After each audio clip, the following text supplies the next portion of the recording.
Hello जय हिंद साथियों, नमस्कार। कैसे हैं आप सभी? स्वागत है आप सभी का अपने परिवार में। आज हम बात करेंगे दोस्तों 31 जनवरी 2024 करंट अफेयर्स के मोस्ट इंपोर्टेंट क्वेश्चन है दोस्तों, जो सभी प्रतियोगी परीक्षाओं के लिए ये महत्वपूर्ण है। शुरुआत करते हैं दोस्तों बिना किसी देरी के। पहला क्वेश्चन है, हाल ही में किसे TRAI के अध्यक्ष के रूप में नियुक्त किया है? बहुत अच्छा प्रश्न है। हाल ही में किसे ट्राई के अध्यक्ष के रूप में नियुक्त किया है? तो अनिल लाहोटी जो है इनको TRAI के अध्यक्ष के रूप में नियुक्त किया है। इसकी फैक्ट देख लेते हैं दोस्तों, व्याख्या जान लेते हैं इसकी। रेलवे बोर्ड के पूर्व अध्यक्ष और CEO अनिल कुमार लाहोटी को 30 सितंबर 2023 को PD वाघेला की सेवानिवृत्ति के बाद से 4 महीने की रिक्ति समाप्त करते हुए भारतीय दूरसंचार नियामक प्राधिकरण ट्राई के अध्यक्ष के रूप में इनको नियुक्त किया है। तो इस प्रश्न का सही उत्तर हो जाएगा साथियों, अनिल लाहोटी को ट्राई के अध्यक्ष के रूप में नियुक्त किया है। बढ़ेंगे अगले क्वेश्चन की ओर।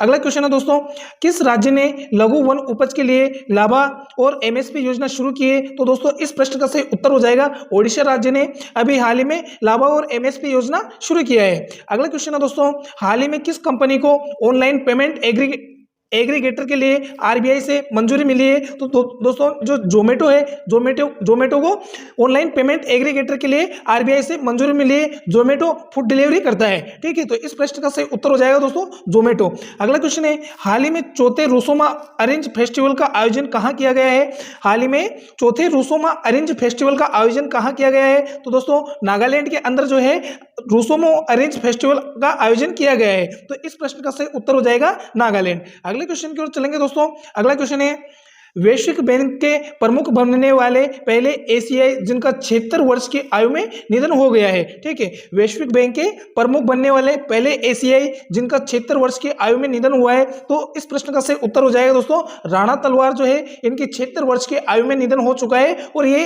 पहले एशियाई थे जिनका 76 वर्ष की आयु में निधन हुआ है। अगला क्वेश्चन है दोस्तों, हाल ही में किसने भूटान के प्रधानमंत्री के रूप में अपना दूसरा कार्यकाल शुरू किया है? तो इस प्रश्न का सही उत्तर क्या हो जाएगा दोस्तों? इस प्रश्न का सही उत्तर हो जाएगा शेरिंग टोबे, ठीक है। शेरिंग टोबे जो है ये भूटान के प्रधानमंत्री के रूप में अपना दूसरा कार्यकाल शेरिंग टोबे ने शुरू किया है। नेक्स्ट क्वेश्चन है साथियों, किस संगठन को भारत में शीर्ष नियोक्ता 2024 के रूप में प्रमाणित किया गया है? तो दोस्तों NTPC लिमिटेड जो है भारत में शीर्ष नियोक्ता 2024 के रूप में इसको प्रमाणित किया है, national thermal power corporation limited, ठीक है। अगला क्वेश्चन दोस्तों, किस मंत्रालय की झांकी ने गणतंत्र दिवस समारोह परेड 2024 में प्रथम पुरस्कार जीता है? दोस्तों तो संस्कृति मंत्रालय की जो झांकी थी, इसने गणतंत्र दिवस समारोह परेड 2024 में प्रथम पुरस्कार जीता है, संस्कृति मंत्रालय। अगले क्वेश्चन की ओर बढ़ेंगे दोस्तों। अगला क्वेश्चन है, हाल ही में गर्भ निरोधक गोली के विकासकर्ता खालिदेश का जो 99 वर्ष की आयु में निधन हुआ है, कौन थे वो? तो डॉक्टर नित्या आनंद का 99 वर्ष की आयु में निधन हुआ है, जिन्होंने गर्भ निरोधक गोली का विकास किया था। तो इस प्रश्न का सही उत्तर हो जाएगा डॉक्टर नित्या आनंद का निधन हुआ है। अगला क्वेश्चन है दोस्तों, यूनेस्को की विश्व विरासत सूची के लिए भारत के खालिदेश को शामिल किया गया है, ठीक है। यूनेस्को की विश्व विरासत सूची के लिए भारत के खालिदेश को शामिल किया है। तो इस प्रश्न का सही उत्तर हो जाएगा भारत के मराठा सैन्य परिदृश्य को यूनेस्को की विश्व विरासत सूची के लिए भारत के मराठा सैन्य परिदृश्य को शामिल किया है। अगले क्वेश्चन की ओर चलेंगे। अगला क्वेश्चन है, किसके द्वारा लिखित पुस्तक Kashmir travels in paradise on earth के प्रकाशन की घोषणा की गई है? दोस्तों रोमेश भट्टाचार्य जी इनकी जो पुस्तक है Kashmir travels in paradise on earth प्रकाशन की घोषणा की गई है रोमेश भट्टाचार्य जी की। तो आगे बात करते हैं इनकी फैक्ट की तरफ जाएंगे दोस्तों। हार्पर कॉलेज को रोमेश भट्टाचार्य जी द्वारा लिखित Kashmir travels in paradise on earth के प्रकाशन की घोषणा करते हुए जो 5 फरवरी 2024 को इस पुस्तक को रिलीज किया जाएगा। अगले क्वेश्चन की ओर बढ़ेंगे दोस्तों। अगला क्वेश्चन है, हाल ही में राष्ट्रपति द्रौपदी मुर्मू ने किस शहर के सशस्त्र बल मेडिकल कॉलेज के प्रेसिडेंट कलर को प्रदान किया है? तो पुणे के अंदर जो है राष्ट्रपति द्रौपदी मुर्मू ने पुणे के अंदर सशस्त्र बल मेडिकल कॉलेज को प्रेसिडेंट कलर प्रदान किया है। अगला क्वेश्चन है दोस्तों, महिला विश्व रैपिड शतरंज चैंपियनशिप 2023 में कोनेरू हम्पी ने कौन सा पदक जीता है? ठीक है, बहुत अच्छा क्वेश्चन है, मोस्ट इंपोर्टेंट क्वेश्चन है दोस्तों, छपने वाला प्रश्न है। महिला विश्व रैपिड शतरंज चैंपियनशिप 2023 में कोनेरू हम्पी ने कौन सा पदक जीता है? तो इस प्रश्न का सही उत्तर हो जाएगा दोस्तों रजत पदक जीता है। अगले क्वेश्चन की ओर बढ़ेंगे दोस्तों। अब बात करेंगे साहित्यिक स्रोतों की, ठीक है। राजस्थान के साहित्य स्रोतों की बात कर लेते हैं, ठीक है। ये थे करंट अफेयर्स के क्वेश्चन, और जो फैक्ट एग्जाम की दृष्टि से मोस्ट इंपोर्टेंट फैक्ट निकल के आते हैं उनके बारे में अपन बात करेंगे, छोटे छोटे फैक्ट के माध्यम से चलेंगे दोस्तों। साहित्यिक स्रोत, राजस्थानी साहित्यिक स्रोत की बात करते हैं तो देखो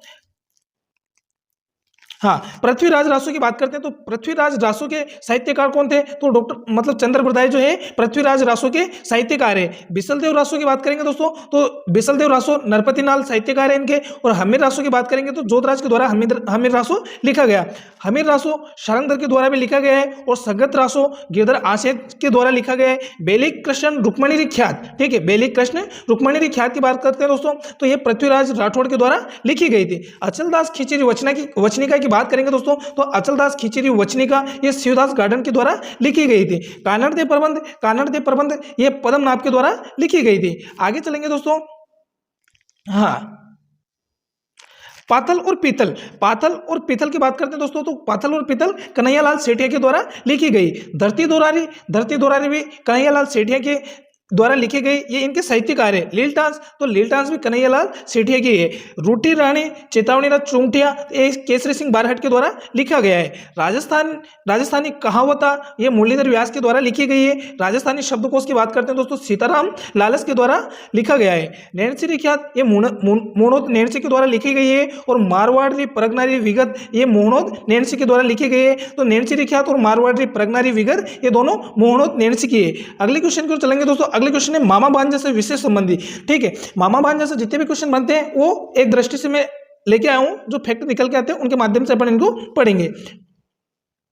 मामा भांजा विशेष, तो मामा भांजा महल कहाँ है? मामा भांजा महल झालावाड़ के अंदर है। झालावाड़ के अंदर ही एक चौराया है जिसका नाम मामा भांजा चौराया कहा जाता है। मामा भांजा मंदिर की बात करेंगे दोस्तों तो मामा भांजा मंदिर जो है ये अटरू बारा के अंदर है, ठीक है। और मामा भांजा मंदिर डूंगरपुर के अंदर भी है, ठीक है। मामा भांजा छत्री की बात करते हैं तो मेहरानगढ़ दुर्ग जोधपुर के अंदर मामा भांजा छत्री है। मामा भांजा की मजार, तो मामा भांजा की मजार जो है दोस्तों ये बटनेर दुर्ग हनुमानगढ़ के अंदर मामा भांजा की मजार स्थित है। मामा भांजा मस्जिद ये टोंक के अंदर है, ठीक है। मामा भांजा दरगाह ये जोधपुर के अंदर है। और मामा भांजा डोंगरी जो दौसा के अंदर स्थित है। अगले क्वेश्चन की ओर बढ़ेंगे दोस्तों। अगला क्वेश्चन है राजस्थान में जो जनजातीय होते हैं, जनजातीय मुखिया, राजस्थान में जनजातीय मुखिया, तो बात करते हैं दोस्तों जनजाति के बारे में। तो भील जनजाति का जो मुखिया होता है वो क्या कहलाता है? भील जनजाति का जो मुखिया होता है दोस्तों ये गमेती कहलाता है, ठीक है। क्या कहलाता है? गमेती।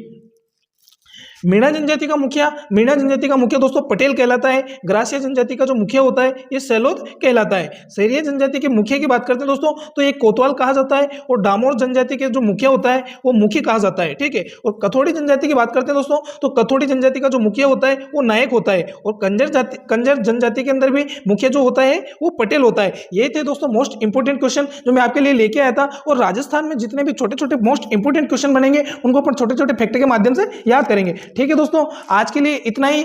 और चैनल को सब्सक्राइब नहीं किया हो तो चैनल को सब्सक्राइब कर दीजिएगा, वीडियो को लाइक कीजिएगा, शेयर कीजिएगा दोस्तों। आज के लिए इतना ही। जब तक के लिए जय हिंद, जय भारत, थैंक यू।